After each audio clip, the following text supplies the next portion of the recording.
Ayushman भारतचं card तिच्याकडे होतं. जळगावच्या एका खाजगी हॉस्पिटलमध्ये तिचे वडील तिला घेऊन गेले, पण आयुष्यमान भारतचं कार्ड तिथं चाललं नाही. हे दुर्दैव आहे की इकडे खोटारडा प्रचार करायचा की आम्ही 5 लाखापर्यंत मोफत आरोग्य देणार, प्रत्यक्षात 0 रुपये सुद्धा त्याच्यातून मिळत नाही. शिवसेनेवर टीका टिप्पणी करायची, राष्ट्रवादीवर टीका टिप्पणी करायची, अशा पद्धतीनं भारतीय जनता पार्टीचा एक कलमी कार्यक्रम चालू आहे. पण ज्या अर्थी शिवसेनेवर आणि उद्धवजी ठाकरे साहेबांवर टीका केली जाते त्या अर्थी जर तुम्ही शिवसेनेला नकली म्हणता, ज्या नकली शिवसेनेचे उंबरठे तुम्ही कित्येक वेळेस झिजवलेले आहेत, ज्या नकली शिवसेनेचं मदत असावी म्हणून सातत्यानं तुम्ही प्रयत्न नव्हे तर याचना केली बऱ्याच वेळेस, आणि आता या शिवसेनेला नकली म्हणत असताना जर असली तुमच्या सोबत आहे तर या असलीचे हाल तुम्ही काय केले? या असलीला 10 जागा सुद्धा अजून दिलेल्या नाही. या असलीचे उमेदवार सुद्धा तुम्ही ठरवता आणि तुम्हाला शिवसेना अशा पद्धतीनं स्वतःच्या भारतीय जनता पार्टीच्या पाया पडणारी, भारतीय जनता पार्टीची चापलुसी करणारी पाहिजे होती. परंतु या महाराष्ट्रातील एक तमाम जनतेचा आवाज असणारी, महाराष्ट्राच्या प्रत्येकाच्या मनगटामध्ये धमण्यामध्ये रक्त सळसळ करणारी शिवसेना जी उद्धवजी ठाकरे साहेबांच्या नेतृत्वाखाली काम करते, वाटतं ही तुम्हाला कधीही शरण येणार नाही. स्वाभिमानानं तुमच्याविरुद्ध लढा देईल आणि नुसतं लढा देणार नाही तर हा लढा जिंकण्याचा संकल्प आम्ही केलेला आहे आणि निश्चित तो जिंकू, अशा प्रकारची भूमिकासुद्धा सातत्यानं माननीय उद्धवजी ठाकरे साहेब यांनी मांडलेली आहे. काल शाहू महाराजांच्या विषयी शिंदे गटाचे सदाशिव मंडिक जे उमेदवार आहे यांनी जे वक्तव्य केलं, शाहू महाराजांच्या गादीला या महाराष्ट्रामध्ये नव्हे तर देशामध्ये असामान्य महत्त्व आहे. परंतु या शाहू महाराजांच्या गादीचा, थोडक्यात छत्रपतींच्या गादीचा अपमान करण्याचं पापसुद्धा आज या महाराष्ट्रात घडलेलं आहे. मला वाटतं महाराष्ट्राची जनता, ठीक आहे राजकारण आपलं चालत राहील, परंतु प्रत्यक्ष शाहू महाराज, आपण फुले शाहू महाराजांचा हा महाराष्ट्र म्हणतो आणि त्या शाहू महाराजांची गादी चालवणाऱ्या शाहू महाराजांविषयी अशा पद्धतीनं वक्तव्य या महाराष्ट्राला मला वाटतं सहन होणारं नाही. आणि इतक्या खालच्या स्तरावर अशा पद्धतीनं राजकारण केलं जातं, मुद्द्यावर राजकारण केलं जात नाही आणि याला जबाबदार भारतीय जनता पार्टी आहे आणि आमच्यातून गेलेले गद्दार आहेत. कालच्या सभेमध्ये देवेंद्र फडणवीस यांनी सुद्धा टीका केली की मवेची गाडी जागेवरून हलतच नाही. काँग्रेस पक्षाची अवस्था घरकाना घाट का झालेली आहे आणि ही निवडणूक ग्रामपंचायती नाही तर देशाचे पंतप्रधान निवडण्याचे आहे आणि मोदीच देश सुरक्षित ठेवू शकतात, अशी 2-3 वक्तव्य. मला असं वाटतं तुम्हीच लक्षात ठेवलं पाहिजे की ही इलेक्शन ग्रामपंचायतीची नाही, ही इलेक्शन देशाची आहे. म्हणून देश पातळीवर 2014चा तुमचा जाहीरनामा, 2019चा जाहीरनामा हा निश्चित आम्ही तुमच्यासमोर आणू. तुमचा आरसा तुम्हाला दाखवतो आहे, आमच्याकडे तयार आहे. आम्ही तुमच्या आता येणाऱ्या जाहीरनाम्याची सुद्धा वाट बघतोय. आणि म्हणून देश पातळीवर मी देश पातळीवरचेच मुद्दे मागितले ना. हर घर छत देश पातळीवरची योजना होती, हर घर जल देश पातळीवरची योजना होती. आज देशाची अर्थव्यवस्था, देशाचं GDP काय स्थितीत आहे, तुम्ही काळं धन भारतात आणणार होते त्याचं काय केलेलं आहे तुम्ही? आज देशाच्या अर्थमंत्रींचेच पती काय बोलतात सरकारविषयी हे तुम्ही बघितलं पाहिजे. आदर्श घोटाळ्याविषयी तुमचं व्हाईट पेपरमध्ये तुम्ही नाव घेता, ते तुमचे नेते झालेले आहेत. 70,000 कोटीचा भ्रष्टाचार अजितदादाचा तुम्ही जाहीर सभेत बोलता पंतप्रधान, ते तुमचे नेते झालेले आहेत. आणि मला असं वाटतं देशाची निवडणूक असताना या मुद्द्यावर चर्चा व्हावी. आज Bharatiya Janata party, ED, CBI, income tax या भारतीय जनता पार्टीच्या ब्रँच झालेल्या आहे. मला वाटतं ED, CBI आणि इन्कम टॅक्सच्या कार्यालयावर येणार काळात भारतीय जनता पक्षाची शाखा अशा पद्धतीनं बोर्ड लावावा लागेल असं मला वाटतं. शरद पवारांवरती सुद्धा काल अमित शहाने टीका केली. म्हणतात की 10 वर्ष सत्तेत असताना शरद पवारांनी महाराष्ट्रासाठी काय केलं, शरद पवार महाराष्ट्राचा विकास करू शकले नाही असा आरोप. मला वाटतं गुजरातमध्ये आणि महाराष्ट्रात जाऊन बघावं. या महाराष्ट्राचा विकास अतिशय ताकदीनं पुढे गेला आहे आणि हा विकास होत असताना शरद पवार साहेबांनी या महाराष्ट्राचं जे नेतृत्व केलं, एक दूरगामी नेतृत्व, आणि या दूरगामी नेतृत्वाचेच परिणाम महाराष्ट्रात विकासाच्या दृष्टीनं पुढे जातो याचं दिसतंय. त्यामुळं बाकीचं जर देशातले वेगवेगळे राज्य बघितले आणि महाराष्ट्र बघितलं तर महाराष्ट्र निश्चित विकासाच्या दृष्टीने पुढे जाणारं राज्य आहे. चंद्रकांत पाटलांचं एक वक्तव्य आलं की काही दिवसात बारामतीवरती बेटिंग लागेल. अजितदादाकडे खजिना आहे तर शिंदेकडे चावी. म्हणून यांचं खजिन्याच्या आधारावर सगळं राजकारण चालू आहे. बरं झालं त्यांच्या मुखातून हे वक्तव्य बाहेर आलं की खजिन्याच्या बळावर अजितदादा काय करतायत आणि शिंदे काय करतात, महाराष्ट्र बघतायत. मग तो खजिना, मोठे मोठे खजिनेवाले या महाराष्ट्रानं घरी बसवलेले आहे. हे उदाहरण महाराष्ट्राने देशाला वारंवार दाखवलेलं आहे. सुनीत्र पवारांच्या प्रचार पत्रकावरती राज ठाकरेंचा फोटो वापरायला सुरुवात झाली आहे तेव्हा महायुतीकडे सगळीकडेच राज ठाकरेंचे फोटो आता वापरून सुरू केले. चांगलं आहे ना. याच राज ठाकरेंनी उत्तर भारतीयांना कसं पेटावून लावलं, कशा भूमिका मांडल्या. याच राजसाहेबांनी मागच्या वेळेस मोदींच्या विषयी काय भूमिका मांडली होती, या सगळ्या भूमिकासुद्धा आता राजसाहेबांच्या फोटोमुळे समोर येतील. महायुतीला पाठिंबा दिल्यानंतर राज ठाकरे आणि नरेंद्र मोदी एका मंचावर येण्याची शक्यता आहे. 17 मेला मुंबईत महायुतीची प्रचार सभा आहे शिवाजी पार्कला. त्या ठिकाणी राज ठाकरे आणि नरेंद्र मोदी एका मंचावर आलेले असतात. येऊ द्या, चांगलं होईल, आले पाहिजे. याचे मला असं वाटतं परिणाम भारतीय जनता पार्टीला बिहार, उत्तर प्रदेशसारख्या राज्यातसुद्धा भोगावे लागणार. कारण मी मुंबईत होतो मागचे 2 दिवस. ज्या पद्धतीनं उत्तर भारतीय लोकांचे, बिहारी लोकांचे, यूपीच्या लोकांच्या रिॲक्शन, प्रतिक्रिया आलेल्या आहे राज ठाकरेच्या पाठिंब्यानंतर. वाटतं भारतीय जनता पार्टी महाराष्ट्रातच नाही तर बिहार, उत्तर प्रदेशसारख्या राज्यामध्ये सुद्धा याचे परिणाम भारतीय जनता पार्टीला भोगावे लागणार आहे. पक्षफुटीवरून 2 महत्त्वाची वक्तव्य समोर आले. त्यामध्ये प्रफुल्ल पटेलांचं आणि छगन भुजबळांचं आहे. प्रफुल्ल पटेल म्हणतात की दादांच्या शपथविधीनंतर शरद पवार आमच्यासोबत येण्यासाठी 50% तयार होते असं. मला असं वाटतं गेल्यानंतर अशा सगळ्या वक्तव्य होत असतात. 50% तयार होते. आधीचं पण अजितदादांचं वक्तव्य आलेलं आहे. या वक्तव्याला आता कोणताही अर्थ उरलेला नाही असं मला वाटतं. प्रफुल्ल पटेलांचं वक्तव्य आहे की 2014च्या निवडणुकीत पवारांनी एनडीए सोबत अर्थात भाजपसोबत जाण्याचा प्रयत्न केला होता. त्यानंतर तुम्हाला सर्वांना आठवत असेल की शिवसेना आणि भाजपचं 2014 साली बिनसलं होतं आणि भाजपला बहुमतापेक्षा थोडेच कमी आमदार होते. त्यावेळेला शरद पवारांनी भाजपला आम्ही तुमच्यासोबत येऊ किंवा बाहेरून पाठिंबा देऊ असं सांगितलं होतं. तेव्हापासून हे सगळं सुरू आहे असं छगन भुजबळांचं. हे पण राजकारणामध्ये हे अलायन्स होत आलेले आहे. त्यावेळेस निश्चित राष्ट्रवादी काँग्रेसने भारतीय जनता पार्टीला पाठिंबा दिला होता. आमचा मुद्दाच तो होता की आम्ही राष्ट्रवादी सोबत घेतल्यानंतर तुम्ही कोल्हेकुई मोठी केली होती, परंतु तुम्ही 2014लाच भारतीय जनता पार्टीने राष्ट्रवादीला सोबत घेतलं होतं. त्यावेळेस राष्ट्रवादी काँग्रेस तुम्हाला चालत होती आणि आम्ही 2019ला उद्धवजी ठाकरे साहेबांनी राष्ट्रवादी सोबत घेतली तर ती तुम्हाला दुखत होती. ही भूमिका आम्ही वारंवार मांडलेली आहे. खासदार धनंजय महाडिक यांनी 5 कोटी रुपयांची शर्यत लावलेली आहे. कागल आणि चंदगड या 2 तालुक्यात लीड देणाऱ्या तालुक्याला 5 कोटींचा निधी देणार असल्याचं धनंजय मंडलिक यांनी सांगितलं. संजय मंडलिक यांच्यासोबत 5 कोटीचा निधी देणार सांगितलं. ते काय घरून देणार आहे का? सरकारचा निधी देणार आहे.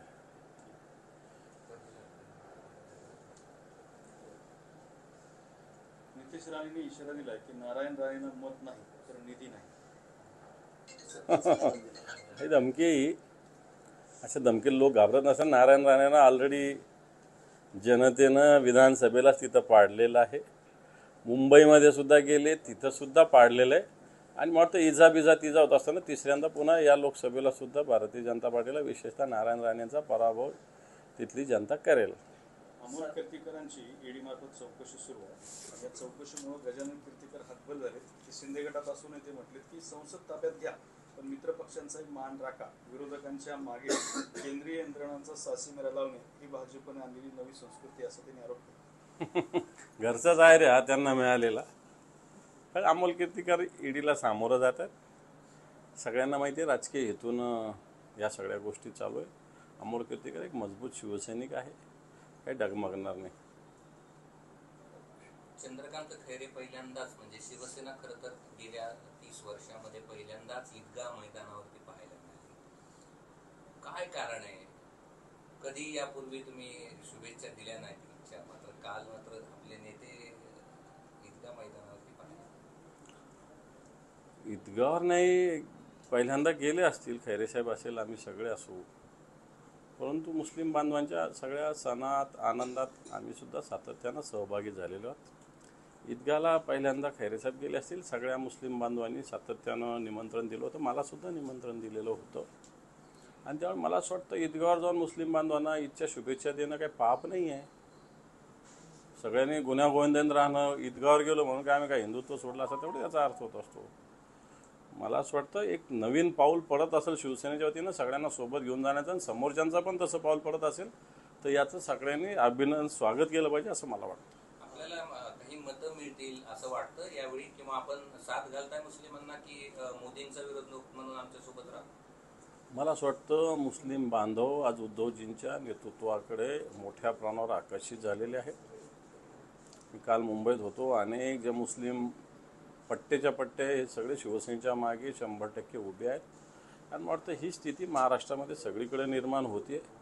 उद्धवजींच्या नेतृत्वाला या सगळ्या मुस्लिम समाजाने मोठ्या प्रमाणावर मला वाटतं स्वीकार केलेला आहे. संभाजीनगरात तो स्वीकार होईल. कार्यकर्ता मेळाव्यामध्ये नितेश राणेंनी सरपंचांना चांगलाच दम दिलाय. 4 जूनला सर्व सरपंचांचा हिशोब घेणार असा दम दिलाय. मग ते यांचाच हिशोब जनता करणार आहे. हे हिशोब घ्यायलाच बाकी राहणार नाही. दादा, महायुती म्हणते की लोकसभेत त्यांचं 45-48 जागा निघतील. महाविकास आघाडीचं काय टार्गेट? वाटतं 48पेक्षा जास्त येतील त्यांच्या जागा महायुतीच्या. कारण काही जण 40 म्हणतात, काही जण 45 म्हणतात, काही जण 48 म्हणतात. परवा डॉक्टर म्हणले 45 जागा येणार. मी म्हणलं 3 कोणत्या येणार, तेवढं न येणार तेवढ्या तरी सांगा. त्या नाही सांगू शकले. हे सगळ्या राजकीय जुमलेबाजीच्या घोषणा, याला काही अर्थ नाही. आपला उमेदवार ठरत नाही दादा महायुतीचा. संभाजीनगरचा उमेदवार ठरत नाही. महाविकास आघाडी शिंदे गट लढणार की भाजप लढणार हे निश्चित होत नाही, आणि त्यांच्यातला उमेदवार कोण ठरणार आणि हेच आम्हाला सांगतात यांच्यात अनागोंदी आहे. आता निवडणुकीचे फॉर्म भरायचे 2-4-8 दिवसात. यांचे अजून उमेदवार ठरत नाही आहे. उमेदवार सोडा, अजून कोणत्या पक्षाने लढायचं हेच ठरत नाही. तो उमेदवार तर त्याच्या पुढची गोष्ट आहे. आणि म्हणून महाविकास आघाडीनं पूर्ण 48 जागाचं जागा वाटप केलं आणि जवळपास सगळे उमेदवार ठरलेले. 1-2 कुठले तरी उमेदवार बाकी आहे. शिवसेनेने तर त्यांचे 21 उमेदवार खूप आधी जाहीर केलेले आहेत. राज्याचे विरोधी पक्षनेते आहात, मात्र संभाजीनगरच्या जागेवर तुम्ही जास्त लक्ष केंद्रित केल्याचं दिसायला लागलं सध्या. शेवटी माझं घर पण महत्त्वाचं आहे ना. राज्याचं नेतृत्व म्हणजे काय आपल्या शहराचं जिल्ह्याचं सोडावं असं थोडी आहे. ठीक आहे, थँक्यू.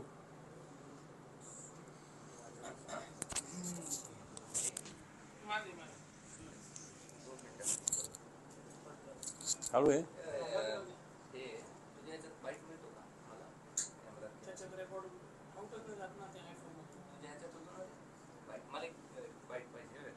सगळेच मला मागतील. मला जायचंय नाही वेगळा, म्हणजे मी बाकी स्टोरी आहे, बाकी वडी वद्रेला जायचंय. मला काही प्रॉब्लेम नाही. एक फक्त रेकॉर्ड कर.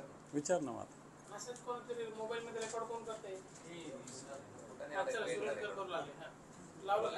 चलो ओके. महाराष्ट्रामध्ये गेल्या काही दिवसामध्ये राजकारण एवढं गलिच्छ झालंय की घराण्याची घराणे फुटलेली आहेत. म्हणजे बाप एका पक्षात आहे, मुलगा एका पक्षात आहे. ही एवढी राजकारणाची वाताहत का झाली असं तुम्हाला वाटतं?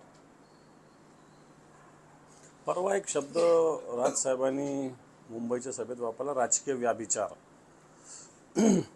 आता हा व्याभिचार मोठ्या प्रमाणावर राजकारणात निर्माण झालेला आहे. कोण कधी कोणत्या पक्षात असेल, कोणत्या घरामध्ये फोडाफोडी केली जाईल, या घराण्यातला माणूस फोड, त्या घराण्यातला माणूस फोड, या गटातला माणूस फोड, त्या गटात. वाटतं हा व्याभिचार महाराष्ट्राच्या संस्कृतीला, जो महाराष्ट्र एक सुसंस्कृत असा गणला जातो. यशवंतराव चव्हाणांचा महाराष्ट्र, वसंतदादा पाटलांचा महाराष्ट्र, शरद पवारांचा महाराष्ट्र, राजकीयदृष्ट्या हेही आपल्या महाराष्ट्रात बघितलं जातं. वसंतराव नाईकांचा हा महाराष्ट्र राजकीयदृष्ट्या मी बोलतोय. आणि अशा ठिकाणी अशा पद्धतीनं राजकीय व्याभिचार होतोय, हे खरं तर दुर्दैवी आहे. पण तो हा व्याभिचार होत असताना मला असं वाटतं जनतासुद्धा योग्य ठिकाणी योग्य वेळी या सगळ्या व्याभिचाराला उत्तर देण्याच्या मनस्थितीत आलेली आहे, आणि तो या निवडणुकीत मिळेल असं दिसतंय. दादा, मराठवाड्यामध्ये अवकाळी पावसामुळे शेतकऱ्यांचं प्रचंड नुकसान झालंय. फळपिकं जे आहेत, फळबागाचे आहेत, त्याचं उद्ध्वस्त चाललंय. मी आत्ता जिल्हाधिकाऱ्यांशी बोललो या संदर्भात थोड्या वेळापूर्वी. पंचनामे केले जावे, शेतकऱ्यांना मदत मिळाली जावी. आचारसंहिता असल्यामुळे आम्हाला प्रत्यक्ष काही गोष्टी करता येणार नाही, पण तो अप्रत्यक्षरित्या सगळ्या गोष्टीसाठी शिवसेना निश्चित लक्ष देईल. चल.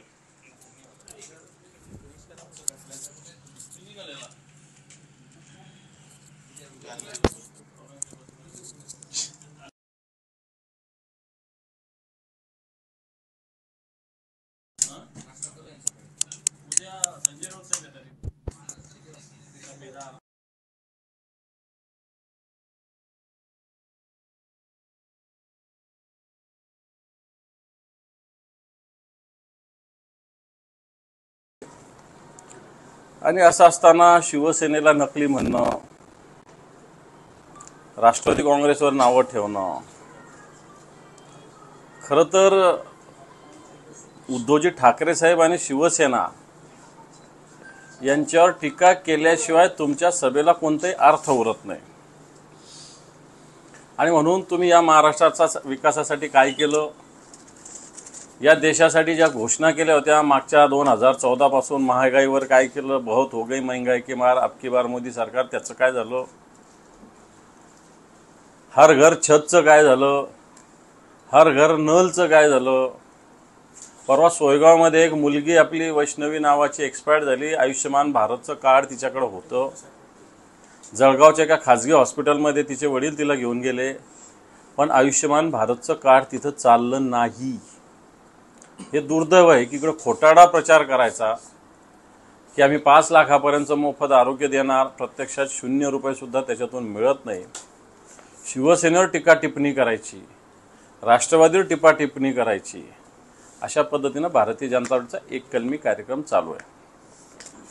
पण ज्या अर्थी शिवसेनेवर आणि उद्धवजी ठाकरे साहेबांवर टीका केली जाते, त्या अर्थी जर तुम्ही शिवसेनेला नकली म्हणता, ज्या नकली शिवसेनेचे उंबरठे तुम्ही कित्येक वेळेस झिजवलेले आहेत, ज्या नकली शिवसेनेचं मदत असावी म्हणून सातत्यानं तुम्ही प्रयत्न नव्हे तर याचना केली बऱ्याच वेळेस, आणि आता या शिवसेनेला नकली म्हणत असताना जर असली तुमच्या सोबत आहे तर या असलीचे हाल तुम्ही काय केले. या असलीला 10 जागा सुद्धा अजून दिलेल्या नाही.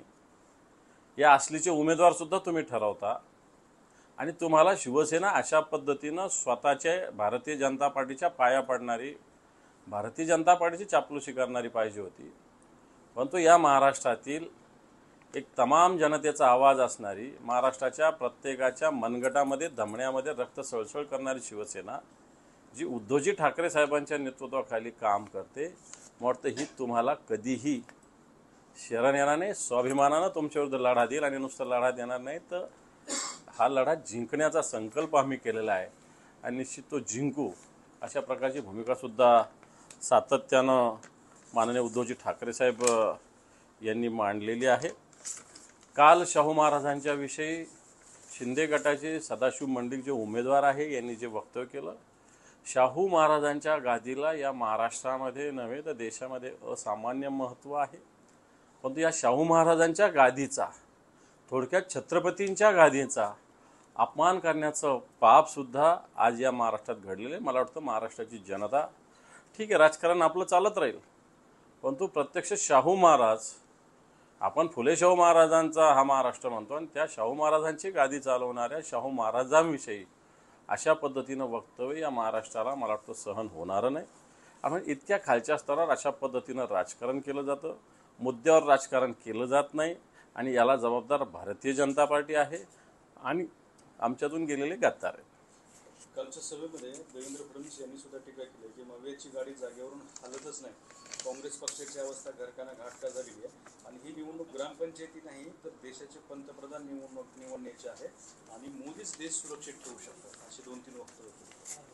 मला असं वाटतं तुम्हीच लक्षात ठेवलं पाहिजे की ही इलेक्शन ग्रामपंचायतीची नाही, ही इलेक्शन देशाची आहे. म्हणून देश पातळीवर 2014चा तुमचा जाहीरनामा, 2019चा जाहीरनामा हा निश्चित आम्ही तुमच्यासमोर आणू, तुमचा अर्थ तुम्हाला दाखवतो आहे, आमच्याकडे तयार आहे. आम्ही तुमच्या आता येणाऱ्या जाहीरनाम्याची सुद्धा वाट बघतोय. आणि म्हणून देश पातळीवर मी देश पातळीवरचेच मुद्दे मागितले ना. हर घर छत देश पातळीवरची योजना होती, हर घर जल देश पातळीवरची योजना होती. आज देशाची अर्थव्यवस्था, देशाचं GDP काय स्थितीत आहे, तुम्ही काळं धन भारतात आणणार होते त्याचं काय केलेलं आहे तुम्ही.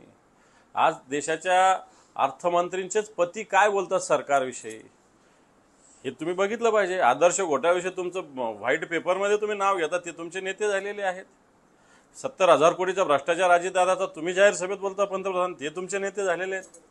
आणि मला असं वाटतं देशाची निवडणूक असताना या मुद्द्यावर चर्चा व्हावी. आज Bharatiya Janata party, ED, CBI, income tax या भारतीय जनता पार्टीच्या ब्रँच झालेल्या आहे. मला वाटतं ED, CBI आणि इन्कम टॅक्सच्या कार्यालयावर येणार काळात भारतीय जनता पक्षाची शाखा अशा पद्धतीनं बोर्ड लावावा लागेल असं मला वाटतं. शरद पवारांवरती सुद्धा काल अमित शहानी टीका केली. म्हणतात की 10 वर्ष सत्तेत असताना शरद पवारांनी महाराष्ट्रासाठी काय केलं, शरद पवार महाराष्ट्राचा विकास करू शकले नाही असा आरोप. मला वाटतं गुजरातमध्ये आणि महाराष्ट्रात जाऊन बघावं. या महाराष्ट्राचा विकास अतिशय ताकदीनं पुढे गेलेला आहे आणि हा विकास होत असताना शरद पवार साहेबांनी या महाराष्ट्राचं जे नेतृत्व केलं एक दूरगामी नेतृत्व, आणि या दूरगामी नेतृत्वाचेच परिणाम महाराष्ट्रात विकासाच्या दृष्टीनं पुढे जातो याचं दिसतंय. त्यामुळं बाकीचं जर देशातले वेगवेगळे राज्य बघितले आणि महाराष्ट्र बघितलं तर महाराष्ट्र निश्चित विकासाच्या दृष्टीने पुढे जाणारं राज्य आहे. चंद्रकांत पाटलांचं एक वक्तव्य आलंय की काही दिवसात बारामतीवरती बेटिंग लागेल. अजितदादाकडे खजिना आहे तर शिंदेकडे चावी. म्हणून यांचं खजिन्याच्या आधारावर सगळं राजकारण चालू आहे. बरं झालं त्यांच्या मुखातून हे वक्तव्य बाहेर आलं की खजिन्याच्या बळावर अजितदादा काय करतायत आणि शिंदे काय करतात महाराष्ट्र बघतायत. मग तो खजिना, मोठे मोठे खजिनेवाले या महाराष्ट्रानं घरी बसवलेले आहे. हे उदाहरण महाराष्ट्राने देशाला वारंवार दाखवलेलं आहे. सुनीत्रा पवारांच्या प्रचार पत्रकावरती राज ठाकरेंचा फोटो वापरायला सुरुवात झाली आहे किंवा महायुतीकडे सगळीकडेच राज ठाकरेंचे फोटो आता वापरून सुरू केले. चांगलं आहे ना. याच राज ठाकरेंनी उत्तर भारतीयांना कसं पेटावून लावलं, कशा भूमिका मांडल्या, याच राजसाहेबांनी मागच्याच मोदींच्या विषयी काय भूमिका मांडली होती, या सगळ्या भूमिकासुद्धा आता राजसाहेबांच्या फोटोमुळे समोर येतील. महायुतीला पाठिंबा दिल्यानंतर राज ठाकरे आणि नरेंद्र मोदी एका मंचावर येण्याची शक्यता आहे. 17 मेला मुंबईत महायुतीची प्रचार सभा आहे शिवाजी पार्कला. त्या ठिकाणी राज ठाकरे आणि नरेंद्र मोदी एका मंचावर आलेले असतात. येऊ द्या, चांगलं होईल, आले पाहिजे. याचे मला असं वाटतं परिणाम भारतीय जनता पार्टीला बिहार, उत्तर प्रदेशसारख्या राज्यातसुद्धा भोगावं लागणार. कारण मी मुंबईत होतो मागचे 2 दिवस. ज्या पद्धतीनं उत्तर भारतीय लोकांचे, बिहारी लोकांचे, यूपीच्या लोकांच्या रिॲक्शन, प्रतिक्रिया आलेल्या आहे राज ठाकरेच्या पाठिंब्यानंतर. वाटतं भारतीय जनता पार्टी महाराष्ट्रातच नाही तर बिहार, उत्तर प्रदेशसारख्या राज्यामध्ये सुद्धा याचे परिणाम भारतीय जनता पार्टीला भोगावे लागणार आहेत. पक्षफुटीवरून 2 महत्त्वाची वक्तव्य समोर आले. त्यामध्ये प्रफुल्ल पटेलांचं आणि छगन भुजबळांचं. प्रफुल्ल पटेल म्हणतात की दादांच्या शपथविधीनंतर शरद पवार आमच्यासोबत येण्यासाठी 50% तयार होते असं. मला असं वाटतं गेल्यानंतर अशा सगळे वक्तव्य होत असतात. 50% तयार होते. आधीचं पण अजितदादांचं वक्तव्य आलेलं आहे. या वक्तव्याला आता कोणताही अर्थ उरलेला नाही असं मला वाटतं. प्रफुल्ल पटेलांचं वक्तव्य आहे की 2014च्या निवडणुकीत पवारांनी एनडीए सोबत अर्थात भाजपसोबत जाण्याचा प्रयत्न केला होता. त्यानंतर तुम्हाला सर्वांना आठवत असेल की शिवसेना आणि भाजपचं 2014 साली बिनसलं होतं आणि भाजपला बहुमतापेक्षा थोडेच कमी आमदार होते. त्यावेळेला शरद पवारांनी भाजपला आम्ही तुमच्यासोबत येऊ किंवा बाहेरून पाठिंबा देऊ असं सांगितलं होतं. तेव्हापासून हे सगळं सुरू आहे असं छगन भुजबळांचं. हे पण राजकारणामध्ये हे अलायन्स होत आलेले आहे. त्यावेळेस निश्चित राष्ट्रवादी काँग्रेसने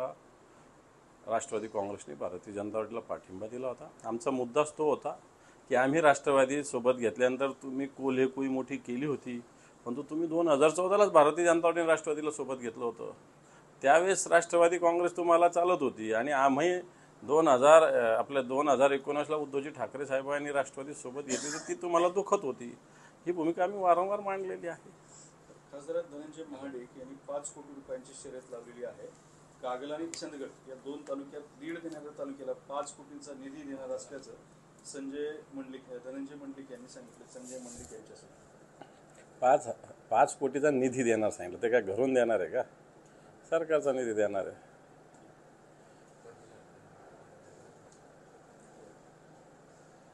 नितेश राणेंनी इशारा दिलाय की नारायण राणेंना मत नाही तर निधी नाही. ही धमकी, अशा धमकीला लोक घाबरत नसतात. नारायण राणेंना ऑलरेडी जनतेनं विधानसभेलाच तिथं पाडलेलं आहे. मुंबईमध्ये सुद्धा गेले, तिथं सुद्धा पाडलेलं आहे. आणि मग तो इजा होत असताना तिसऱ्यांदा पुन्हा या लोकसभेला सुद्धा भारतीय जनता पार्टीला विशेषतः नारायण राणेंचा पराभव तिथली जनता करेल. अमोल कीर्तीकरांची ईडी मार्फत चौकशी सुरू आहे. या चौकशीमुळे गजानन कीर्तीकर हतबल झाले की शिंदे गटात असून ते म्हटले की संसद ताब्यात घ्या पण मित्रपक्षांचाही मान राखा. विरोधकांच्या मागे केंद्रीय यंत्रणांचा सासीमेरा लावणे ही भाजपने आणलेली नवी संस्कृती असं त्यांनी आरोप केला. घरचाच आहे रे हा त्यांना मिळालेला. पण अमोल कीर्तीकर ईडीला सामोरं जातात. सगळ्यांना माहिती आहे राजकीय हेतून या सगळ्या गोष्टी चालू आहे. अमोल कीर्तीकर एक मजबूत शिवसैनिक आहे, काही डगमगणार नाही. चंद्रकांत खैरे पहिल्यांदाच म्हणजे शिवसेना खरं तर गेल्या 30 वर्षामध्ये पहिल्यांदाच ईदगाह मैदानावरती पाहायला मिळाली. काय कारण आहे? कधी यापूर्वी तुम्ही शुभेच्छा दिल्या नाहीत इच्छा, मात्र काल मात्र आपले नेते ईदगाह मैदानावरती पाहिले. ईदगावर नाही, पहिल्यांदा गेले असतील, खैरेसाहेब असेल, आम्ही सगळे असू, परंतु मुस्लिम बांधवांच्या सगळ्या सणात आनंदात आम्ही सुद्धा सातत्यानं सहभागी झालेलो आहोत. ईदगाला पहिल्यांदा खैरेसाहेब गेले असतील, सगळ्या मुस्लिम बांधवांनी सातत्यानं निमंत्रण दिलं होतं, मलासुद्धा निमंत्रण दिलेलं होतं. आणि त्यामुळे मला असं वाटतं ईदगावर जाऊन मुस्लिम बांधवांना ईदच्या शुभेच्छा देणं काही पाप नाही आहे. सगळ्यांनी गुण्यागोविंदाने राहणं, ईदगावर गेलो म्हणून काय आम्ही काय हिंदुत्व सोडलं असं तेवढं याचा अर्थ होत असतो. मला असं वाटतं एक नवीन पाऊल पडत असेल शिवसेनेच्या वतीनं सगळ्यांना सोबत घेऊन जाण्याचं, आणि समोरच्यांचं पण तसं पाऊल पडत असेल तर याचं सगळ्यांनी अभिनंदन स्वागत केलं पाहिजे असं मला वाटतं. आपल्याला काही मतं मिळतील असं वाटतं यावेळी, किंवा आपण साथ घालताय मुस्लिमांना की मोदींचा विरोध म्हणून आमच्या सोबत राहा?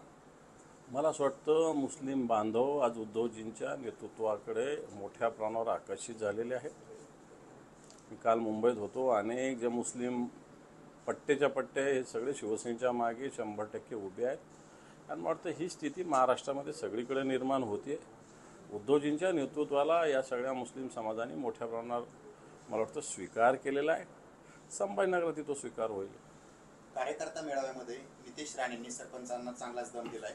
4 जूनला सर्व सरपंचाचा हिशोब घेणार असा दम दिलाय. फक्त यांचाच हिशोब जनता करणार आहे. हे हिशोब घ्यायलाच बाकी राहणार नाही.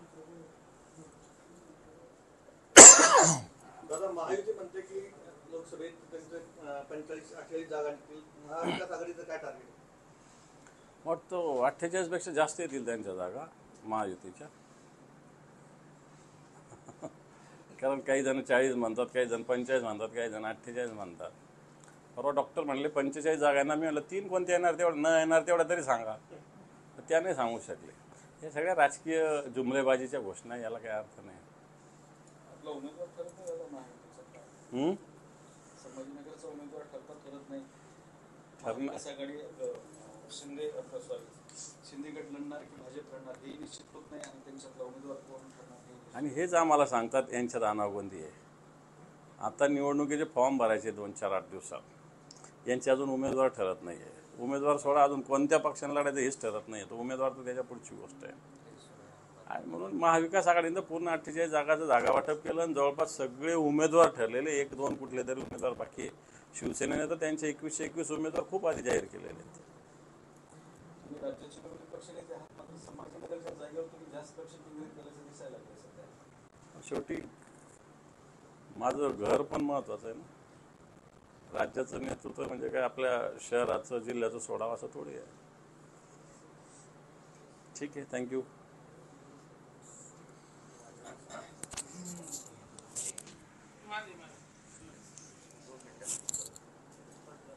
हळू आहे. त्याच्यात रेकॉर्ड आउटच नाही जात ना त्या सगळेच मला मागते, मला जायचंय नाही वेगळा, म्हणजे मी स्टोरी आहे, बाकी वडी वद्रेला जायचंय. मला काही प्रॉब्लेम नाही. एक फक्त रेकॉर्ड कर. विचार ना मला. मेसेज कोणतरी मोबाईल मध्ये रेकॉर्ड कोण करते? लावलं का? चलो ओके. महाराष्ट्रामध्ये गेल्या काही दिवसामध्ये राजकारण एवढं गलिच्छ झालंय की घराण्याची घराणे फुटलेली आहेत. म्हणजे बाप एका पक्षात आहे, मुलगा एका पक्षात आहे. ही एवढी राजकारणाची वाताहत का झाली असं तुम्हाला वाटतं? परवा एक शब्द राजसाहेबांनी मुंबईच्या सभेत वापरला, राजकीय व्याभिचार.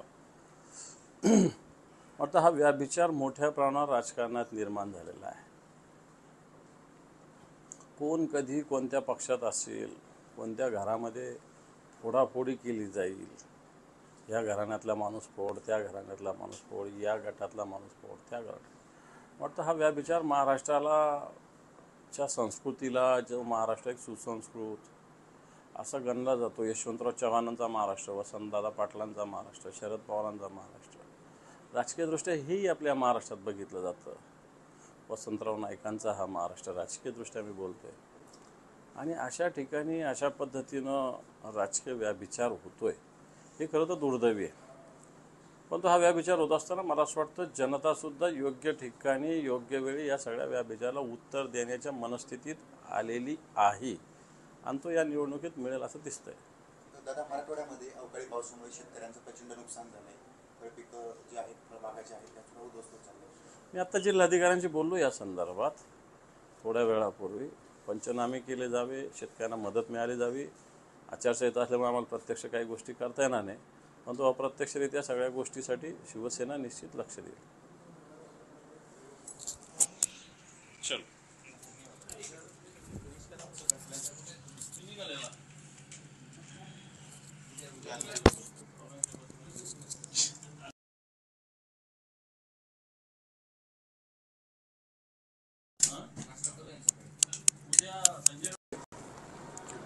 आणि असं असताना शिवसेनेला नकली म्हणणं, राष्ट्रवादी काँग्रेसवर नावं ठेवणं, खरं तर उद्धवजी ठाकरे साहेब आणि शिवसेना यांच्यावर टीका केल्याशिवाय तुमच्या सभेला कोणताही अर्थ उरत नाही. आणि म्हणून तुम्ही या महाराष्ट्राचा विकासासाठी काय केलं, या देशासाठी ज्या घोषणा केल्या होत्या मागच्या 2014 पासून, महागाईवर काय केलं, बहुत हो गई महंगाई की मार, अब की बार मोदी सरकार, त्याचं काय झालं, हर घर छतचं काय झालं, हर घर नलचं काय झालं. परवा सोयगावमध्ये एक मुलगी आपली वैष्णवी नावाची एक्सपायर झाली, आयुष्यमान भारतचं कार्ड तिच्याकडे होतं. जळगावच्या एका खाजगी हॉस्पिटलमध्ये तिचे वडील तिला घेऊन गेले, पण आयुष्यमान भारतचं कार्ड तिथं चाललं नाही. हे दुर्दैव आहे की इकडं खोटारडा प्रचार करायचा की आम्ही 5 लाखापर्यंत मोफत आरोग्य देणार, प्रत्यक्षात 0 रुपये सुद्धा त्याच्यातून मिळत नाही. शिवसेनेवर टीका टिप्पणी करायची, राष्ट्रवादीवर टीका टिप्पणी करायची, अशा पद्धतीनं भारतीय जनता पार्टीचा एक कलमी कार्यक्रम चालू आहे. पण ज्या अर्थी शिवसेनेवर आणि उद्धवजी ठाकरे साहेबांवर टीका केली जाते, त्या अर्थी जर तुम्ही शिवसेनेला नकली म्हणता, ज्या नकली शिवसेनेचे उंबरठे तुम्ही कित्येक वेळेस झिजवलेले आहेत, ज्या नकली शिवसेनेचं मदत असावी म्हणून सातत्यानं तुम्ही प्रयत्न नव्हे तर याचना केली बऱ्याच वेळेस, आणि आता या शिवसेनेला नकली म्हणत असताना जर असली तुमच्या सोबत आहे तर या असलीचे हाल तुम्ही काय केले. या असलीला 10 जागा सुद्धा अजून दिलेल्या नाही. या असलीचे उमेदवार सुद्धा तुम्ही ठरवता, आणि तुम्हाला शिवसेना अशा पद्धतीनं स्वतःच्या भारतीय जनता पार्टीच्या पाया पडणारी, भारतीय जनता पार्टीची चापलुसी करणारी पाहिजे होती. परंतु या महाराष्ट्रातील एक तमाम जनतेचा आवाज असणारी, महाराष्ट्राच्या प्रत्येकाच्या मनगटामध्ये धमण्यामध्ये रक्त सळसळ करणारी शिवसेना, जी उद्धवजी ठाकरे साहेबांच्या नेतृत्वाखाली काम करते, वाटतं ही तुम्हाला कधीही शरण येणार नाही. स्वाभिमानानं तुमच्याविरुद्ध लढा देईल, आणि नुसतं लढा देणार नाही तर हा लढा जिंकण्याचा संकल्प आम्ही केलेला आहे, आणि निश्चित तो जिंकू, अशा प्रकारची भूमिकासुद्धा सातत्यानं माननीय उद्धवजी ठाकरे साहेब यांनी मांडलेली आहे. काल शाहू महाराजांच्या विषयी शिंदे गटाचे सदाशिव मंडिक जे उमेदवार आहे यांनी जे वक्तव्य केलं, शाहू महाराजांच्या गादीला या महाराष्ट्रामध्ये नव्हे तर देशामध्ये असामान्य महत्त्व आहे. परंतु या शाहू महाराजांच्या गादीचा, थोडक्यात छत्रपतींच्या गादीचा अपमान करण्याचं पापसुद्धा आज या महाराष्ट्रात घडलेलं आहे. मला वाटतं महाराष्ट्राची जनता, ठीक आहे राजकारण आपलं चालत राहील, परंतु प्रत्यक्ष शाहू महाराज, आपण फुले शाहू महाराजांचा हा महाराष्ट्र म्हणतो, आणि त्या शाहू महाराजांची गादी चालवणाऱ्या शाहू महाराजांविषयी अशा पद्धतीनं वक्तव्य या महाराष्ट्राला मला वाटतं सहन होणारं नाही. आणि इतक्या खालच्या स्तरावर अशा पद्धतीनं राजकारण केलं जातं, मुद्द्यावर राजकारण केलं जात नाही, आणि याला जबाबदार भारतीय जनता पार्टी आहे आणि आमच्यातून गेलेले गद्दार आहेत. कालच्या सभेमध्ये देवेंद्र फडणवीस यांनी सुद्धा टीका केली की मवेची गाडी जागेवरून हलतच नाही, काँग्रेस पक्षाची अवस्था घरकाना घाट का झालेली आहे, आणि ही निवडणूक ग्रामपंचायती नाही तर देशाचे पंतप्रधान निवडण्याचे आहे, आणि मोदीच देश सुरक्षित ठेवू शकतात, असे 2-3 वक्तव्य. मला असं वाटतं तुम्हीच लक्षात ठेवलं पाहिजे की ही इलेक्शन ग्रामपंचायतीची नाही, ही इलेक्शन देशाची आहे. म्हणून देश पातळीवर 2014चा तुमचा जाहीरनामा, 2019चा जाहीरनामा हा निश्चित आम्ही तुमच्यासमोर आणू, तुमचा आरसा तुम्हाला दाखवतो आहे, आमच्याकडे तयार आहे. आम्ही तुमच्या आता येणाऱ्या जाहीरनाम्याची सुद्धा वाट बघतोय. आणि म्हणून देश पातळीवर मी देश पातळीवरचेच मुद्दे मागितले ना. हर घर छत देश पातळीवरची योजना होती, हर घर जल देश पातळीवरची योजना होती. आज देशाची अर्थव्यवस्था, देशाचं GDP काय स्थितीत आहे, तुम्ही काळं धन भारतात आणणार होते त्याचं काय केलेलं आहे तुम्ही. आज देशाच्या अर्थमंत्रींचेच पती काय बोलतात सरकारविषयी हे तुम्ही बघितलं पाहिजे. आदर्श घोटाळ्याविषयी तुमचं व्हाईट पेपरमध्ये तुम्ही नाव घेतात, ते तुमचे नेते झालेले आहेत. 70,000 कोटीचा भ्रष्टाचार अजितदादाचा तुम्ही जाहीर सभेत बोलता पंतप्रधान, ते तुमचे नेते झालेले आहेत. आणि मला असं वाटतं देशाची निवडणूक असताना या मुद्द्यावर चर्चा व्हावी. आज Bharatiya Janata party, ED, CBI, income tax या भारतीय जनता पार्टीच्या ब्रँच झालेल्या आहे. मला वाटतं ईडी, सीबीआय आणि इन्कम टॅक्सच्या कार्यालयावर येणार काळात भारतीय जनता पक्षाची शाखा अशा पद्धतीनं बोर्ड लावावा लागेल असं मला वाटतं. शरद पवारांवरती सुद्धा काल अमित शहाने टीका केली. ते म्हणतात की 10 वर्ष सत्तेत असताना शरद पवारांनी महाराष्ट्रासाठी काय केलं, शरद पवार महाराष्ट्राचा विकास करू शकले नाही असा आरोप. मला वाटतं गुजरातमध्ये आणि महाराष्ट्रात जाऊन बघावं. या महाराष्ट्राचा विकास अतिशय ताकदीनं पुढे गेला आहे आणि हा विकास होत असताना शरद पवार साहेबांनी या महाराष्ट्राचं जे नेतृत्व केलं एक दूरगामी नेतृत्व, आणि या दूरगामी नेतृत्वाचेच परिणाम महाराष्ट्रात विकासाच्या दृष्टीनं पुढे जातो याचं दिसतंय. त्यामुळं बाकीचं जर देशातले वेगवेगळे राज्य बघितले आणि महाराष्ट्र बघितलं तर महाराष्ट्र निश्चित विकासाच्या दृष्टीने पुढे जाणारं राज्य आहे. चंद्रकांत पाटलांचं एक वक्तव्य आलं की काही दिवसात बारामतीवरती बेटिंग लागेल.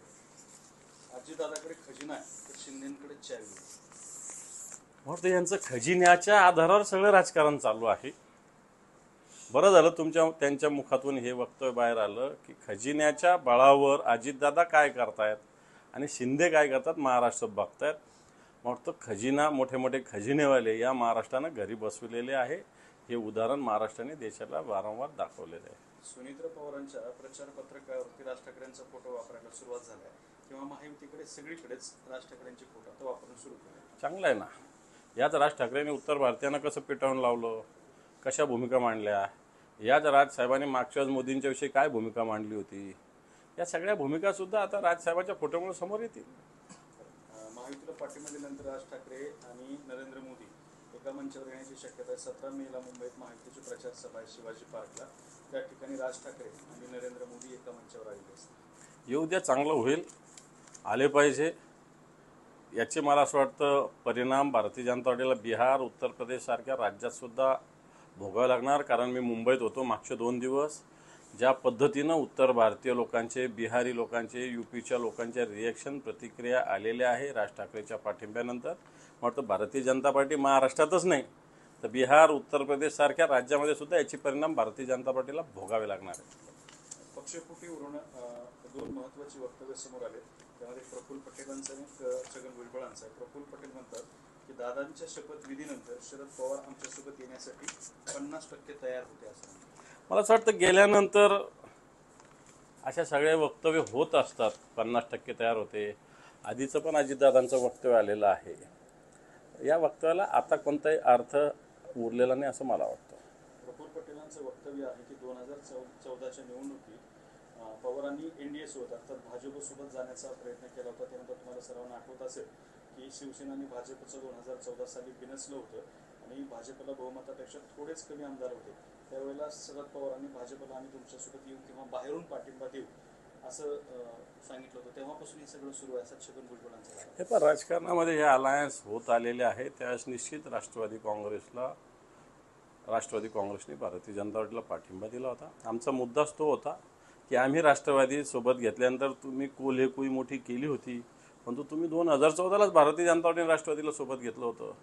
त्यावेळेस राष्ट्रवादी काँग्रेस तुम्हाला चालत होती आणि आम्ही 2019ला उद्धवजी ठाकरे साहेबांनी राष्ट्रवादी सोबत घेतली तर ती तुम्हाला दुखत होती. ही भूमिका आम्ही वारंवार मांडलेली आहे. खासदार धनंजय महाडिक यांनी 5 कोटी रुपयांची शर्यत लावलेली आहे. कागल आणि चंदगड या 2 तालुक्यात, लीड देणाऱ्या तालुक्याला 5 कोटींचा निधी देणार असल्याचं धनंजय मंडलिक यांनी सांगितलं. संजय मंडलिक यांच्यासोबत 5 कोटीचा निधी देणार सांगितलं. ते काय घरून देणार आहे का? सरकारचा निधी देणार आहे.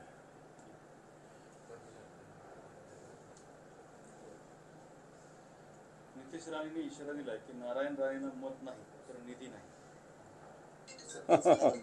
ही धमकी, अशा धमकी लोक घाबरत नसतात. नारायण राणेंना ऑलरेडी जनतेनं विधानसभेलाच तिथं पाडलेलं आहे. मुंबईमध्ये सुद्धा गेले, तिथं सुद्धा पाडलेलं आहे. आणि मला वाटतं इजा तिजा होत असताना तिसऱ्यांदा पुन्हा या लोकसभेला सुद्धा भारतीय जनता पार्टीला विशेषतः नारायण राणेंचा पराभव तिथली जनता करेल.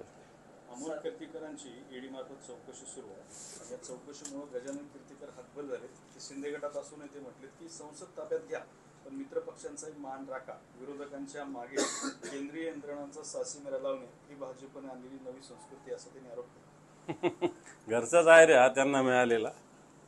पण अमोल कीर्तीकर ईडीला सामोरं जातात. सगळ्यांना माहिती आहे राजकीय हेतून या सगळ्या गोष्टी चालू आहे. अमोल कीर्तीकर एक मजबूत शिवसैनिक आहे, काही डगमगणार नाही. चंद्रकांत खैरे पहिल्यांदाच म्हणजे शिवसेना खरं तर गेल्या 30 वर्षामध्ये पहिल्यांदाच ईदगाह मैदानावरती पाहायला मिळाली. काय कारण आहे? कधी यापूर्वी तुम्ही शुभेच्छा दिल्या नाहीत इच्छा, मात्र काल मात्र आपले नेते ईदगाह मैदानावरती पाहायला. ईदगावर नाही, पहिल्यांदा गेले असतील, खैरेसाहेब असेल, आम्ही सगळे असू. परंतु मुस्लिम बांधवांच्या सगळ्या सणात आनंदात आम्ही सुद्धा सातत्यानं सहभागी झालेलो आहोत. ईदगाहला पहिल्यांदा खैरेसाहेब गेले असतील. सगळ्या मुस्लिम बांधवांनी सातत्यानं निमंत्रण दिलं होतं, मलासुद्धा निमंत्रण दिलेलं होतं. आणि त्यामुळे मला असं वाटतं ईदगाहवर जाऊन मुस्लिम बांधवांना ईदच्या शुभेच्छा देणं काही पाप नाही आहे. सगळ्यांनी गुन्ह्यागोविंदाने राहणं, ईदगाहवर गेलो म्हणून काय आम्ही काय हिंदुत्व सोडलं असं तेवढं त्याचा अर्थ होत असतो. मला असं वाटतं एक नवीन पाऊल पडत असेल शिवसेनेच्या वतीनं सगळ्यांना सोबत घेऊन जाण्याचं, आणि समोरच्यांचा पण तसं पाऊल पडत असेल तर याचं सगळ्यांनी अभिनंदन स्वागत केलं पाहिजे असं मला वाटतं. आपल्याला काही मतं मिळतील असं वाटतं यावेळी, किंवा आपण साथ घालताय मुस्लिमांना की मोदींचा विरोध म्हणून आमच्यासोबत राहा? मला असं वाटतं मुस्लिम बांधव आज उद्धवजींच्या नेतृत्वाकडे मोठ्या प्रमाणावर आकर्षित झालेले आहेत. मी काल मुंबईत होतो, अनेक जे मुस्लिम पट्टेच्या पट्टे हे सगळे शिवसेनेच्या मागे 100% उभे आहेत. आणि मला वाटतं ही स्थिती महाराष्ट्रामध्ये सगळीकडे निर्माण होते. उद्धवजींच्या नेतृत्वाला या सगळ्या मुस्लिम समाजाने मोठ्या प्रमाणावर मला वाटतं स्वीकार केलेला आहे. संभाजीनगरात तो स्वीकार होईल. कार्यकर्ता मेळाव्यामध्ये नितेश राणेंनी सरपंचांना चांगलाच दम दिलाय. 4 जूनला सर्व सरपंचाचा हिशोब घेणार असा दम दिलाय. मग ते यांचाच हिशोब जनता करणार आहे. हे हिशोब घ्यायलाच बाकी राहणार नाही. दादा, महायुती म्हणते की लोकसभेत त्यांचे 45-48 जागा निघतील. महाविकास आघाडीचं काय टार्गेट? वाटतं 48 पेक्षा जास्त येतील त्यांच्या जागा महायुतीच्या. कारण काही जण 40 म्हणतात, काही जण 45 म्हणतात, काही जण 48 म्हणतात. परवा डॉक्टर म्हणले 45 जागांना. मी म्हणलं 3 कोणत्या येणार, तेवढं न येणार तेवढं तरी सांगा. त्या नाही सांगू शकले. हे सगळ्या राजकीय जुमलेबाजीच्या घोषणा, याला काही अर्थ नाही. आपला उमेदवार ठरत नाही दादा महायुतीचा. संभाजीनगरचा उमेदवार ठरत नाही. महाविकास आघाडी शिंदे गट लढणार की भाजप लढणार हे निश्चित होत नाही, आणि त्यांच्यातला उमेदवार कोण ठरणार आणि हेच आम्हाला सांगतात यांच्यात अनागोंदी आहे. आता निवडणुकीचे फॉर्म भरायचे 2-4-8 दिवसात. यांची अजून उमेदवार ठरत नाही आहे. उमेदवार सोडा, अजून कोणत्या पक्षाने लढायचं हेच ठरत नाही. तो उमेदवार तर त्याच्या पुढची गोष्ट आहे. आणि म्हणून महाविकास आघाडीनं पूर्ण 48 जागाचं जागा वाटप केलं, आणि जवळपास सगळे उमेदवार ठरलेले, 1-2 कुठले तरी उमेदवार बाकी आहे. शिवसेनेने तर त्यांचे 21 उमेदवार खूप आधी जाहीर केलेले आहेत. राज्याचे विरोधी पक्षनेते आहात, मात्र संभाजीनगरच्या जागेवर तुम्ही जास्त लक्ष केंद्रित केल्याचं दिसायला लागलं सध्या. शेवटी माझं घर पण महत्त्वाचं आहे ना. राज्याचं नेतृत्व म्हणजे काय आपल्या शहराचं जिल्ह्याचं सोडावं असं थोडी आहे. ठीक आहे, थँक्यू.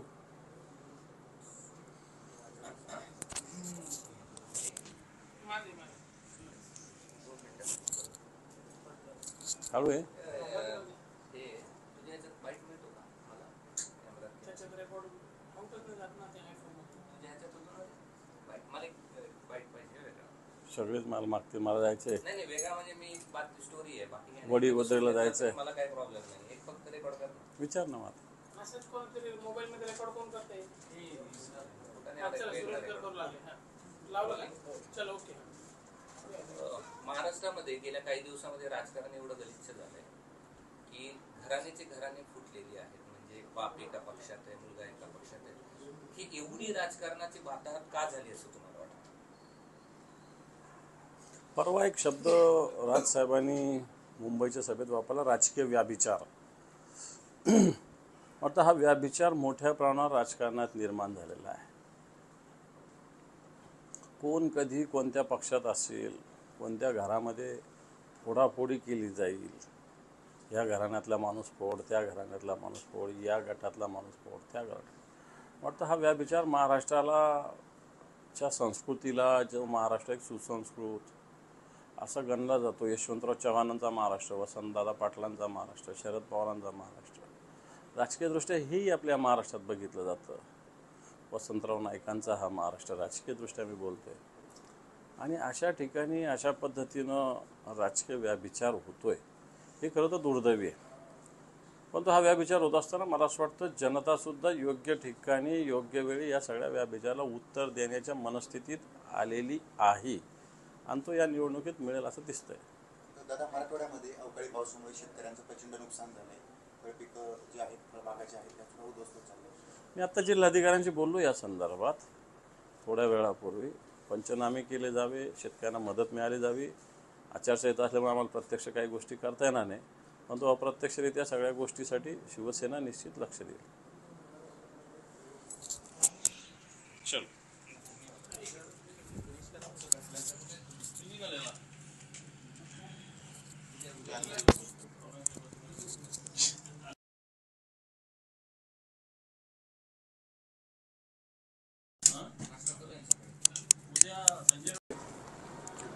आणि असं असताना शिवसेनेला नकली म्हणणं, राष्ट्रवादी काँग्रेसवर नावं ठेवणं, खरं तर उद्धवजी ठाकरे साहेब आणि शिवसेना यांच्यावर टीका केल्याशिवाय तुमच्या सभेला कोणताही अर्थ उरत नाही. आणि म्हणून तुम्ही या महाराष्ट्राचा विकासासाठी काय केलं, या देशासाठी ज्या घोषणा केल्या होत्या मागच्या 2014 पासून, महागाईवर काय केलं, बहुत हो गई महंगाई की मार, अब की बार मोदी सरकार, त्याचं काय झालं, हर घर छतचं काय झालं, हर घर नलचं काय झालं. परवा सोयगावमध्ये एक मुलगी आपली वैष्णवी नावाची एक्सपायर झाली. आयुष्यमान भारतचं कार्ड तिच्याकडे होतं. जळगावच्या एका खाजगी हॉस्पिटलमध्ये तिचे वडील तिला घेऊन गेले, पण आयुष्यमान भारतचं कार्ड तिथं चाललं नाही. हे दुर्दैव आहे की इकडे खोटारडा प्रचार करायचा की आम्ही 5 लाखापर्यंत मोफत आरोग्य देणार, प्रत्यक्षात 0 रुपये सुद्धा त्याच्यातून मिळत नाही. शिवसेनेवर टीका टिप्पणी करायची, राष्ट्रवादीवर टीका टिप्पणी करायची, अशा पद्धतीनं भारतीय जनता पार्टीचा एक कलमी कार्यक्रम चालू आहे. पण ज्या अर्थी शिवसेनेवर आणि उद्धवजी ठाकरे साहेबांवर टीका केली जाते त्या अर्थी जर तुम्ही शिवसेनेला नकली म्हणता, ज्या नकली शिवसेनेचे उंबरठे तुम्ही कित्येक वेळेस झिजवलेले आहेत, ज्या नकली शिवसेनेचं मदत असावी म्हणून सातत्यानं तुम्ही प्रयत्न नव्हे तर याचना केली बऱ्याच वेळेस, आणि आता या शिवसेनेला नकली म्हणत असताना जर असली तुमच्या सोबत आहे तर या असलीचे हाल तुम्ही काय केले. या असलीला 10 जागा सुद्धा अजून दिलेल्या नाही. या असलीचे उमेदवार सुद्धा तुम्ही ठरवता आणि तुम्हाला शिवसेना अशा पद्धतीनं स्वतःच्या भारतीय जनता पार्टीच्या पाया पडणारी, भारतीय जनता पार्टीची चापलुसी करणारी पाहिजे होती. परंतु या महाराष्ट्रातील एक तमाम जनतेचा आवाज असणारी, महाराष्ट्राच्या प्रत्येकाच्या मनगटामध्ये धमण्यामध्ये रक्त सळसळ करणारी शिवसेना जी उद्धवजी ठाकरे साहेबांच्या नेतृत्वाखाली काम करते, मला वाटतं ही तुम्हाला कधीही शरण येणार नाही. स्वाभिमानानं तुमच्याविरुद्ध लढा देईल आणि नुसतं लढा देणार नाही तर हा लढा जिंकण्याचा संकल्प आम्ही केलेला आहे आणि निश्चित तो जिंकू, अशा प्रकारची भूमिकासुद्धा सातत्यानं माननीय उद्धवजी ठाकरे साहेब यांनी मांडलेली आहे. काल शाहू महाराजांच्या विषयी शिंदे गटाचे सदाशिव मंडिक जे उमेदवार आहे यांनी जे वक्तव्य केलं, शाहू महाराजांच्या गादीला या महाराष्ट्रामध्ये नव्हे तर देशामध्ये असामान्य महत्त्व आहे. परंतु या शाहू महाराजांच्या गादीचा, थोडक्यात छत्रपतींच्या गादीचा अपमान करण्याचं पापसुद्धा आज या महाराष्ट्रात घडलेलं आहे. मला वाटतं महाराष्ट्राची जनता, ठीक आहे राजकारण आपलं चालत राहील, परंतु प्रत्यक्ष शाहू महाराज, आपण फुले शाहू महाराजांचा हा महाराष्ट्र म्हणतो आणि त्या शाहू महाराजांची गादी चालवणाऱ्या शाहू महाराजांविषयी अशा पद्धतीनं वक्तव्य या महाराष्ट्राला मला वाटतं सहन होणारं नाही. आपण इतक्या खालच्या स्तरावर अशा पद्धतीनं राजकारण केलं जातं, मुद्द्यावर राजकारण केलं जात नाही आणि याला जबाबदार भारतीय जनता पार्टी आहे आणि आमच्यातून गेलेले गद्दार आहेत. कालच्या सभेमध्ये देवेंद्र फडणवीस यांनी सुद्धा टीका केली की मवेची गाडी जागेवरून हलतच नाही. काँग्रेस पक्षाची अवस्था घरकाना घाट का झालेली आहे आणि ही निवडणूक ग्रामपंचायती नाही तर देशाचे पंतप्रधान निवडण्याची आहे आणि मोदीच देश सुरक्षित ठेवू शकतात, अशी 2-3 वक्तव्य. मला असं वाटतं तुम्हीच लक्षात ठेवलं पाहिजे की ही इलेक्शन ग्रामपंचायतीची नाही, ही इलेक्शन देशाची आहे. म्हणून देश पातळीवर 2014चा तुमचा जाहीरनामा, 2019चा जाहीरनामा हा निश्चित आम्ही तुमच्या समोर आणू, तुमचा अर्थ तुम्हाला दाखवू, तो आहे आमच्याकडे तयार आहे. आम्ही तुमच्या आता येणाऱ्या जाहीरनाम्याची सुद्धा वाट बघतोय. आणि म्हणून देश पातळीवर मी देश पातळीवरचेच मुद्दे मागितले ना. हर घर छत देश पातळीवरची योजना होती, हर घर जल देश पातळीवरची योजना होती. आज देशाची अर्थव्यवस्था, देशाचं GDP काय स्थितीत आहे, तुम्ही काळं धन भारतात आणणार होते त्याचं काय केलेलं आहे तुम्ही. आज देशाच्या अर्थमंत्रींचेच पती काय बोलतात सरकारविषयी हे तुम्ही बघितलं पाहिजे. आदर्श घोटाळ्याविषयी तुमचं व्हाईट पेपरमध्ये तुम्ही नाव घेतात, ते तुमचे नेते झालेले आहेत. 70,000 कोटीचा भ्रष्टाचार अजितदादाचा तुम्ही जाहीर सभेत बोलता पंतप्रधान, ते तुमचे नेते झालेले आहेत. आणि मला असं वाटतं देशाची निवडणूक असताना या मुद्द्यावर चर्चा व्हावी. आज Bharatiya Janata party, ED, CBI, income tax या भारतीय जनता पार्टीच्या ब्रँच झालेल्या आहे. मला वाटतं ED, CBI आणि इन्कम टॅक्सच्या कार्यालयावर येणाऱ्या काळात भारतीय जनता पक्षाची शाखा अशा पद्धतीनं बोर्ड लावावा लागेल असं मला वाटतं. शरद पवारांवरती सुद्धा काल अमित शहाने टीका केली. ते म्हणतात की 10 वर्ष सत्तेत असताना शरद पवारांनी महाराष्ट्रासाठी काय केलं, शरद पवार महाराष्ट्राचा विकास करू शकले नाही असा आरोप. मला वाटतं गुजरातमध्ये आणि महाराष्ट्रात जाऊन बघावं. या महाराष्ट्राचा विकास अतिशय ताकदीनं पुढे गेला आहे. आणि हा विकास होत असताना शरद पवार साहेबांनी या महाराष्ट्राचं जे नेतृत्व केलं, एक दूरगामी नेतृत्व, आणि या दूरगामी नेतृत्वाचेच परिणाम महाराष्ट्रात विकासाच्या दृष्टीनं पुढे जातो याचं दिसतंय. त्यामुळं बाकीचं जर देशातले वेगवेगळे राज्य बघितले आणि महाराष्ट्र बघितलं तर महाराष्ट्र निश्चित विकासाच्या दृष्टीने पुढे जाणारं राज्य आहे. चंद्रकांत पाटलांचं एक वक्तव्य आलंय की काही दिवसात बारामतीवरती बेटिंग लागेल. अजितदादाकडे खजिना आहे तर शिंदेकडे चावी आहे. म्हणून यांचं खजिन्याच्या आधारावर सगळं राजकारण चालू आहे. बरं झालं त्यांच्या मुखातून हे वक्तव्य बाहेर आलं की खजिन्याच्या बळावर अजितदादा काय करतायत आणि शिंदे काय करतात महाराष्ट्र बघतायत. मग तो खजिना, मोठे मोठे खजिनेवाले या महाराष्ट्रानं घरी बसविलेले आहे. हे उदाहरण महाराष्ट्राने देशाला वारंवार दाखवलेलं आहे. सुनीत्र पवारांच्या प्रचार पत्रकावरती राज ठाकरेंचा फोटो वापरायला सुरुवात झाली आहे किंवा महायुतीकडे सगळीकडेच राज ठाकरेंचे फोटो आता वापरून सुरू केले. चांगलं आहे ना. याच राज ठाकरेंनी उत्तर भारतीयांना कसं पेटावून लावलं, कशा भूमिका मांडल्या. याच राजसाहेबांनी मागच्या वेळेस मोदींच्या विषयी काय भूमिका मांडली होती. या सगळ्या भूमिका सुद्धा आता राजसाहेबांच्या फोटोमुळे समोर येतील. महायुतीला पाठिंबा दिल्यानंतर राज ठाकरे आणि नरेंद्र मोदी एका मंचावर येण्याची शक्यता आहे. 17 मेला मुंबईत महायुतीची प्रचार सभा आहे शिवाजी पार्कला. त्या ठिकाणी राज ठाकरे आणि नरेंद्र मोदी एका मंचावर आलेले असतात. येऊ द्या, चांगलं होईल, आले पाहिजे. याचे मला असं वाटतं परिणाम भारतीय जनता पार्टीला बिहार, उत्तर प्रदेशसारख्या राज्यात सुद्धा भोगावे लागणार. कारण मी मुंबईत होतो मागचे 2 दिवस. ज्या पद्धतीनं उत्तर भारतीय लोकांचे, बिहारी लोकांचे, UPच्या लोकांच्या रिॲक्शन, प्रतिक्रिया आलेल्या आहे राज ठाकरेच्या पाठिंब्यानंतर. वाटतं भारतीय जनता पार्टी महाराष्ट्रातच नाही तर बिहार, उत्तर प्रदेशसारख्या राज्यामध्ये सुद्धा याचे परिणाम भारतीय जनता पार्टीला भोगावे लागणार आहे. पक्षफुटीवरून 2 महत्त्वाची वक्तव्य समोर आले. त्यामध्ये प्रफुल्ल पटेलांचं आणि छगन भुजबळांचं आहे. प्रफुल्ल पटेल म्हणतात की दादांच्या शपथविधीनंतर शरद पवार आमच्यासोबत येण्यासाठी 50% तयार होते असं. मला असं वाटतं गेल्यानंतर अशा सगळे वक्तव्य होत असतात. 50% तयार होते. आधीचं पण अजितदादांचं वक्तव्य आलेलं आहे. या वक्तव्याला आता कोणताही अर्थ उरलेला नाही असं मला वाटतं.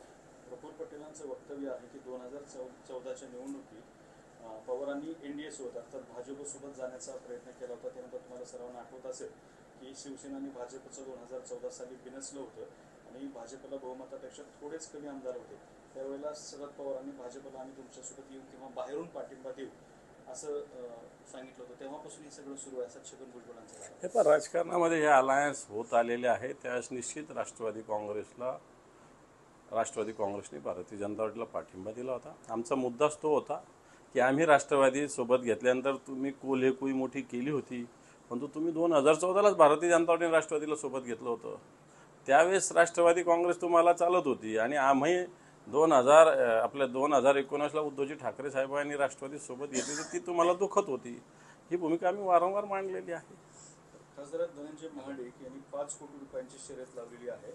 कागल आणि चंदगड या 2 तालुक्यात, लीड देणाऱ्या तालुक्याला 5 कोटींचा निधी देणार असल्याचं धनंजय मंडलिक यांनी सांगितलं. संजय मंडलिक यांच्यासमोर 5 कोटीचा निधी देणार सांगितलं. ते काय घरून देणार आहे का? सरकारचा निधी देणार आहे.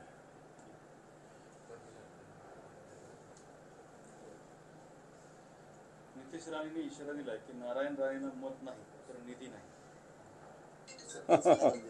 ही धमकी अशा धमकीला लोक घाबरत नसतात. नारायण राणेंना ऑलरेडी जनतेनं विधानसभेलाच तिथं पाडलेलं आहे. मुंबईमध्ये सुद्धा गेले, तिथं सुद्धा पाडलेलं आहे. आणि मला वाटतं इजा तिजा होत असताना तिसऱ्यांदा पुन्हा या लोकसभेला सुद्धा भारतीय जनता पार्टीला विशेषतः नारायण राणेंचा पराभव तिथली जनता करेल. अमोल कीर्तीकरांची ईडी मार्फत चौकशी सुरू आहे. या चौकशीमुळे गजानन कीर्तीकर हातबल झाले. ते शिंदे गटात असूनही ते म्हटले की संसद ताब्यात घ्या, पण मित्र पक्षांचाही मान राखा. विरोधकांच्या मागे केंद्रीय यंत्रणांचा सासीमेरा लावणे ही भाजपने आणलेली नवी संस्कृती, असं त्यांनी आरोप केला. घरचाच आहे रे हा त्यांना मिळालेला. पण अमोल कीर्तीकर ईडीला सामोरं जातात. सगळ्यांना माहिती आहे राजकीय हेतून या सगळ्या गोष्टी चालू आहे. अमोल कीर्तीकर एक मजबूत शिवसैनिक आहे, काही डगमगणार नाही. चंद्रकांत खैरे पहिल्यांदाच म्हणजे शिवसेना खरं तर गेल्या 30 वर्षामध्ये पहिल्यांदाच ईदगाह मैदानावरती पाहायला मिळाली. काय कारण आहे? कधी यापूर्वी तुम्ही शुभेच्छा दिल्या नाहीत इच्छा, मात्र काल मात्र आपले नेते ईदगाह मैदानावरती पाहिले. ईदगाहवर नाही, पहिल्यांदा गेले असतील, खैरेसाहेब असेल, आम्ही सगळे असू. परंतु मुस्लिम बांधवांच्या सगळ्या सणात आनंदात आम्ही सुद्धा सातत्यानं सहभागी झालेलो आहोत. ईदगाहला पहिल्यांदा खैरेसाहेब गेले असतील. सगळ्या मुस्लिम बांधवांनी सातत्यानं निमंत्रण दिलं होतं, मलासुद्धा निमंत्रण दिलेलं होतं. आणि त्यामुळे मला असं वाटतं ईदगाहवर जाऊन मुस्लिम बांधवांना ईदच्या शुभेच्छा देणं काही पाप नाही आहे. सगळ्यांनी गुन्ह्या गोविंदाने राहणं, ईदगाहवर गेलो म्हणून काय आम्ही काय हिंदुत्व सोडलं असं तेवढं याचा अर्थ होत असतो. मला असं वाटतं एक नवीन पाऊल पडत असेल शिवसेनेच्या वतीनं सगळ्यांना सोबत घेऊन जाण्याचं, आणि समोरच्यांचा पण तसं पाऊल पडत असेल तर याचं सगळ्यांनी अभिनंदन स्वागत केलं पाहिजे असं मला वाटतं. आपल्याला काही मतं मिळतील असं वाटतं यावेळी, किंवा आपण साथ घालताय मुस्लिमांना की मोदींचा विरोध म्हणून आमच्या सोबत राहा? मला असं वाटतं मुस्लिम बांधव आज उद्धवजींच्या नेतृत्वाकडे मोठ्या प्रमाणावर आकर्षित झालेले आहेत. मी काल मुंबईत होतो. अनेक जे मुस्लिम पट्टेच्या पट्टे हे सगळे शिवसेनेच्या मागे 100% उभे आहेत. आणि मला वाटतं ही स्थिती महाराष्ट्रामध्ये सगळीकडे निर्माण होते. उद्धवजींच्या नेतृत्वाला या सगळ्या मुस्लिम समाजाने मोठ्या प्रमाणावर मला वाटतं स्वीकार केलेला आहे. संभाजीनगरात तो स्वीकार होईल. कार्यकर्ता मेळाव्यामध्ये नितेश राणेंनी सरपंचांना चांगलाच दम दिलाय. 4 जूनला सर्व सरपंचांचा हिशोब घेणार असा दम दिलाय. मग ते यांचाच हिशोब जनता करणार आहे. हे हिशोब घ्यायलाच बाकी राहणार नाही. दादा, महायुती म्हणते की लोकसभेत त्यांचे 45-48 जागा निघतील. महाविकास आघाडीचं काय टार्गेट? वाटतं 48पेक्षा जास्त येतील त्यांच्या जागा महायुतीच्या. कारण काही जण 40 म्हणतात, काही जण 45 म्हणतात, काही जण 48 म्हणतात. परवा डॉक्टर म्हणले 45 जागांना. मी म्हणलं 3 कोणत्या येणार, तेवढं न येणार तेवढं तरी सांगा. तर त्या नाही सांगू शकले. हे सगळ्या राजकीय जुमलेबाजीच्या घोषणा, याला काही अर्थ नाही. आपला उमेदवार ठरत नाही दादा महायुतीचा. संभाजीनगरचा उमेदवार ठरत नाही. महाविकास आघाडी शिंदे गट लढणार की भाजप लढणार हे निश्चित होत नाही. आणि त्यांच्यातला उमेदवार कोण ठरणार आणि हेच आम्हाला सांगतात यांच्यात अनागोंदी आहे. आता निवडणुकीचे फॉर्म भरायचे 2-4-8 दिवसात. यांचे अजून उमेदवार ठरत नाही आहे. उमेदवार सोडा, अजून कोणत्या पक्षाने लढायचं हेच ठरत नाही. तो उमेदवार तर त्याच्या पुढची गोष्ट आहे. आणि म्हणून महाविकास आघाडीनं पूर्ण 48 जागाचं जागा वाटप केलं. आणि जवळपास सगळे उमेदवार ठरलेले, 1-2 कुठले तरी उमेदवार बाकी आहे. शिवसेनेने तर त्यांचे 21 उमेदवार खूप आधी जाहीर केलेले आहेत. राज्याचे विरोधी पक्षनेते आहात, मात्र संभाजीनगरच्या जागेवर तुम्ही जास्त लक्ष केंद्रित केल्याचं दिसायला लागलं सध्या. शेवटी माझं घर पण महत्त्वाचं आहे ना. राज्याचं नेतृत्व म्हणजे काय आपल्या शहराचं जिल्ह्याचं सोडावं असं थोडी आहे. ठीक आहे, थँक्यू.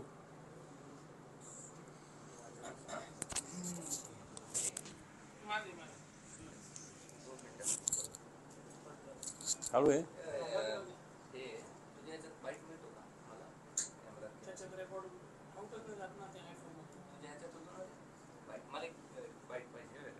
सगळेच मला मागतील. मला जायचंय नाही वेगळा म्हणजे मी बात स्टोरी आहे, बाकी वडी वद्रेला जायचंय. मला काही प्रॉब्लेम नाही. एक फक्त रेकॉर्ड कर.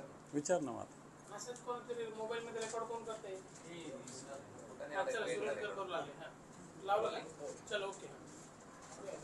महाराष्ट्रामध्ये गेल्या काही दिवसामध्ये राजकारण एवढं गलिच्छ झालंय की घराणे फुटलेली आहेत. म्हणजे बाप एका पक्षात आहे, मुलगा एका पक्षात आहे. ही एवढी राजकारणाची वाताहत का झाली असं तुम्हाला वाटतं? परवा एक शब्द राजसाहेबांनी मुंबईच्या सभेत वापरला राजकीय व्याभिचार. आता हा व्याभिचार मोठ्या प्रमाणावर राजकारणात निर्माण झालेला आहे. कोण कधी कोणत्या पक्षात असेल, कोणत्या घरामध्ये फोडाफोडी केली जाईल, या घराण्यातला माणूस फोड, त्या घराण्यातला माणूस फोड, या गटातला माणूस फोड, त्या गटात. वाटतं हा व्याभिचार महाराष्ट्राच्या संस्कृतीला, जो महाराष्ट्र एक सुसंस्कृत असा गणला जातो. यशवंतराव चव्हाणांचा महाराष्ट्र, वसंतदादा पाटलांचा महाराष्ट्र, शरद पवारांचा महाराष्ट्र, राजकीयदृष्ट्या हेही आपल्या महाराष्ट्रात बघितलं जातं. वसंतराव नाईकांचा हा महाराष्ट्र राजकीयदृष्ट्या मी बोलतोय. आणि अशा ठिकाणी अशा पद्धतीनं राजकीय व्याभिचार होतोय, हे खरं तर दुर्दैवी आहे. परंतु हा व्याभिचार होत असताना मला असं वाटतं जनतासुद्धा योग्य ठिकाणी योग्य वेळी या सगळ्या व्याभिचाराला उत्तर देण्याच्या मनस्थितीत आलेली आहे आणि तो या निवडणुकीत मिळेल असं दिसतंय. दादा, मराठवाड्यामध्ये अवकाळी पावसामुळे शेतकऱ्यांचं प्रचंड नुकसान झालंय. फळपिकं जे आहेत, फळबागाचे आहेत, त्या थोडं उद्ध्वस्त चाललंय. मी आत्ता जिल्हाधिकाऱ्यांशी बोललो या संदर्भात थोड्या वेळापूर्वी. पंचनामे केले जावे, शेतकऱ्यांना मदत मिळाली जावी. आचारसंहिता असल्यामुळे आम्हाला प्रत्यक्ष काही गोष्टी करता येणार नाही, परंतु अप्रत्यक्षरित्या सगळ्या गोष्टीसाठी शिवसेना निश्चित लक्ष देईल.